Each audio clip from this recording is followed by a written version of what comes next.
নদী ভাঙ্গনের আশেপাশের অনেক জায়গায় বদলে গেছে, আর এই মসজিদটি এখনও দাঁড়িয়ে আছে।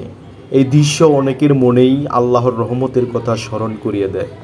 আজ আপনাদের নিয়ে চলেছি ভাওয়াল মির্জাপুরের সেই ছোট্ট মসজিদটি দেখতে।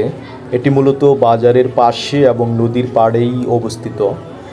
এখানকার আশেপাশের পরিবেশ খুবই শান্ত। মসজিদে ঢোকার সময় নদীটি চোখে পড়ে এবং নামাজ শেষেও মসজিদের পাশে দাঁড়ালে নদীটি চোখে পড়ে।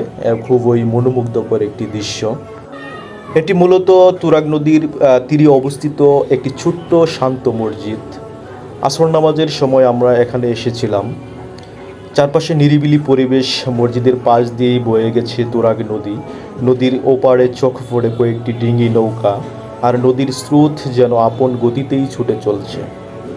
আরও একটি বিষয় চোখে পড়ল, নদীর অনেক অংশে ভাঙনের চিহ্ন রয়েছে। কোথাও কোথাও নদীর পাড় বদলে গেছে এবং বাঁক নিয়েছে। সময়ের সঙ্গে সঙ্গে প্রকৃতির রূপও পরিবর্তিত হয়েছে, কিন্তু এই মসজিদটি এখনও দাঁড়িয়ে আছে। এই দৃশ্য দেখে আমার মনে আল্লাহর রহমতের কথাই ভেসে উঠল। এমন দৃশ্য অনেক মানুষের মনেও আল্লাহর কুদরত ও তার প্রতি ভরসার অনুভূতি জাগিয়ে দিতে পারে। আল্লাহ তাআলা বলেন, নিশ্চয়ই আল্লাহর স্মরণেই অন্তরসমূহ প্রশান্তি লাভ করে। এই সুন্দর পরিবেশে দাঁড়িয়ে মনে হয়, দুনিয়ার সব ব্যস্ততার মাঝেও মানুষ যদি কিছু সময় আল্লাহর ঘরে কাটায়, তাহলে অন্তরে এক অন্যরকম প্রশান্তি নেমে আসে।